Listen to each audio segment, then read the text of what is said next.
ব্যক্তি একই সঙ্গে civil engineer and computer engineer আর কেমিক্যাল ইঞ্জিনিয়ার হতে পারে কিনা? না, পারে না। আচ্ছা, মনে হয় না, আমার যতটুকু নলেজ আছে। আচ্ছা, তাহলে একই ব্যক্তি সরকার প্রধান, দলের প্রধান ও সংসদ নেতা হতে পারে কিনা? এটা তো কমপ্লিটলি ডিফারেন্ট একটা সিনারিও আপনি বললেন। একটা হলো পলিটিক্যাল, আপনার রাষ্ট্র পরিচালনা, রাজনৈতিক দলের প্রধান এবং সংসদের প্রধান, আর আপনি বলছেন যে একই পেশার তিনটা ডিফারেন্ট ব্রাঞ্চের প্রধান, তো মানে অথবা তিনটা ব্রাঞ্চের এক্সপার্টিস হতে পারে কিনা। দুইটা তো অবশ্যই এক না। আপনি দেখেন তিনটাই হলো একটা লিডারশিপ পজিশন। সরকার প্রধানও একটা সরকারের প্রধান অর্থাৎ একজন লিডার, সংসদীয় নেতা যিনি হবেন তিনিও লিডার, এবং পলিটিক্যাল পার্টির যিনি প্রধান তিনিও লিডারশিপের জায়গায় থাকেন। তা আমাদের বাংলাদেশের যে বর্তমান প্রেক্ষাপটে গণতন্ত্রের যে অবস্থা আমরা রয়েছে অনেক আর্লি স্টেজে, এই জায়গাতে আমি মনে করি যে একই ব্যক্তি তিনটা জায়গার প্রধান হতে পারেন। এই কারণেই, তা না হলে পরে একটা বিশৃঙ্খলা তৈরি হতে পারে, একটা কনফ্লিক্ট তৈরি হতে পারে, এবং সেই জায়গাতে বারে বারে যদি এই ধরনের বাধা আসে বা একটা কনফ্লিক্ট তৈরি হয়, তাহলে কিন্তু রাষ্ট্র পরিচালনায় যেরকম একটা বিঘ্ন সৃষ্টি হবে, সেরকম দলীয় শৃঙ্খলাতেও একটা সমস্যা তৈরি হতে পারে। সংসদেও যখন আইন পাশ করবেন আপনি বা বিভিন্ন ধরনের বিল উত্থাপন হবে, তখন কিন্তু এক ধরনের জটিলতা তৈরি হতে পারে। তো আমি মনে করি আর্লি স্টেজ অফ ডেমোক্রেসিতে ইটস ওকে টু হ্যাভ এক ব্যক্তি যদি তিনটা দায়িত্ব পালন করেন আর কি। জি, আপনি বলছেন যে আমি ডিফারেন্ট বা একটা পেশাগত জায়গার কথা বলেছি।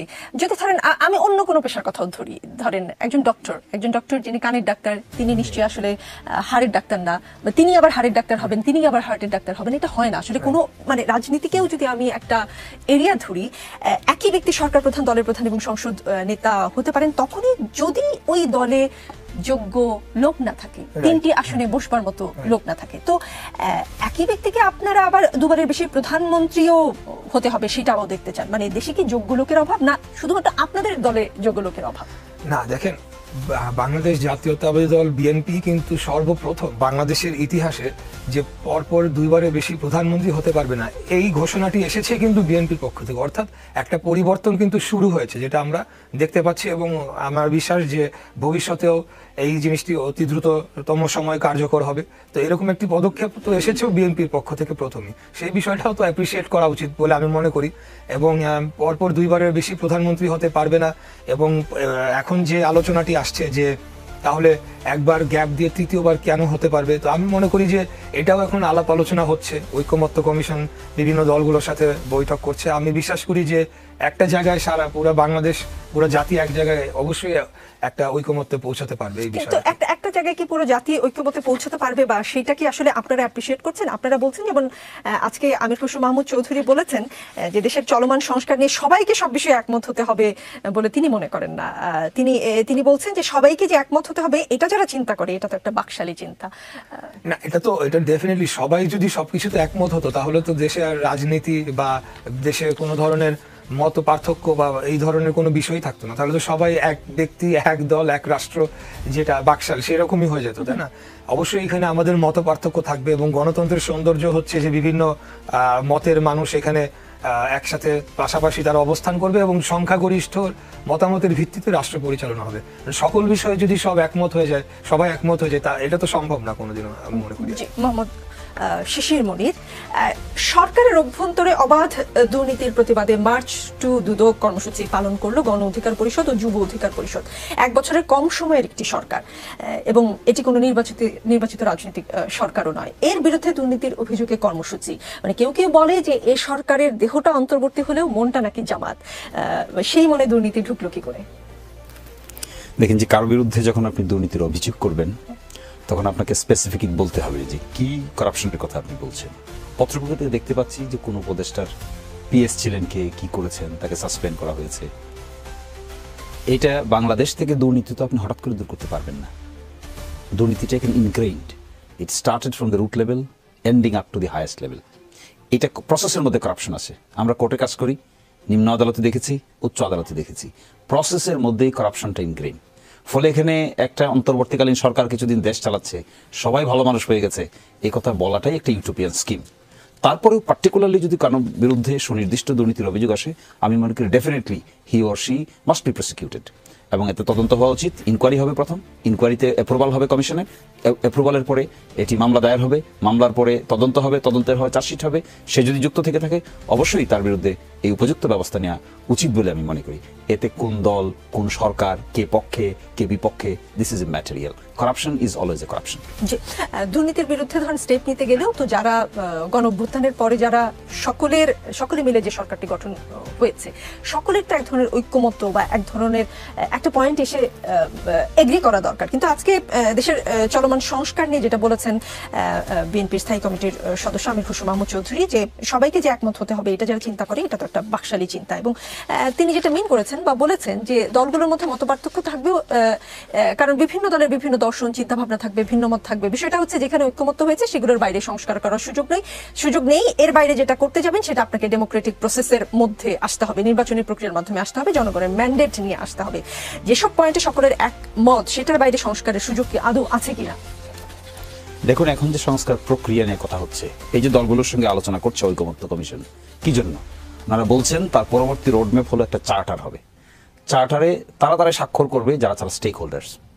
করলো একটা চার্টারে স্বাক্ষর, 20টা বিষয়ে একমত হলো।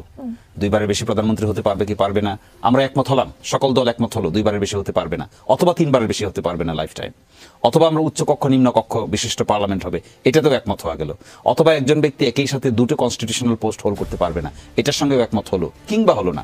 এই যে একটা চার্টারে যদি 20-25টা পয়েন্ট থেকে থাকে, এই চার্টারটা সবাই স্বাক্ষর করে, তাহলে কি সংবিধান সংশোধন হয়ে গেল? Major question, important question. BNP কি বলছে? যে চার্টারে আমরা সিগনেচার করব, যেগুলোতে একমত হবে সেখানে সিগনেচার করব, তারপরে পার্লামেন্ট ইলেকশন হবে, অতীতের সিস্টেমে পার্লামেন্ট ইলেকশন হবে। এই অতীতের সিস্টেমে যারা মেজরিটি পাবে, 2/3 মেজরিটি পাবে, তারাই এসে কনস্টিটিউশনাল অ্যামেন্ডমেন্ট করবে, বাকিরা কনস্টিটিউশনাল অ্যামেন্ডমেন্ট করতে পারবে না। এখন প্রশ্ন, এখন আমরা চার্টারে যেগুলোতে একমত হলাম, ইলেকশন হলো, 2/3 মেজরিটি বিএনপি পেল না, তাহলে কে করবে এটা? কে হবে অপোজিশন? অপোজিশন যদি একমত না হয়, এইভাবে আমরা একটা চার্টার করেছিলাম তো 1991 সালে।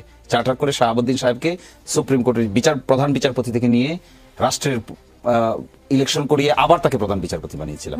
এগুলো তো সাংবিধানিক বিধান ছিল না, কিন্তু আমরা করেছি সেটা। করে আমরা 11তম সংবিধানের সংশোধনের মাধ্যমে এটা রেকটিফাই করেছি, করে তারপর বৈধতা দিয়েছি। এটা নিয়ে মামলাও হয়েছে হাইকোর্ট, সুপ্রিম কোর্টে। ফলে এই যে একটা আর্গুমেন্ট করা হচ্ছে, আমার বিবেচনায় হওয়া উচিত কি জানেন? হওয়া উচিত যে চার্টারটা হবে, চার্টারটাকে গণভোটে পাঠানো উচিত। গণভোটে পাঠিয়ে সবাই মিলে পিপল কর্তৃক অ্যাপ্রুভ করে নেওয়া উচিত। অ্যাপ্রুভ করে বিএনপির 31 দফার মধ্যে একটা দফা কিন্তু যে দ্বিকক্ষ বিশিষ্ট পার্লামেন্ট হবে, এটা ওনারাই প্রথম প্রস্তাব করেছেন।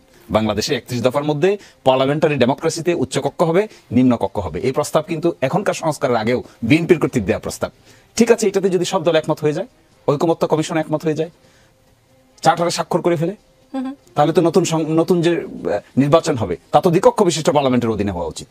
তা যদি দ্বিকক্ষ বিশিষ্ট পার্লামেন্টের অধীনে হতে হয়, তাহলে আগে কি করা উচিত? একটা গণভোটে পাঠানো উচিত, রেফারেন্ডাম হওয়া উচিত, রেফারেন্ডামটাকে অ্যাপ্রুভ করা উচিত, করে দ্বিকক্ষ বিশিষ্ট পার্লামেন্টের নির্বাচন হওয়া উচিত, সেই পার্লামেন্টে গিয়ে বাকিটা করা উচিত।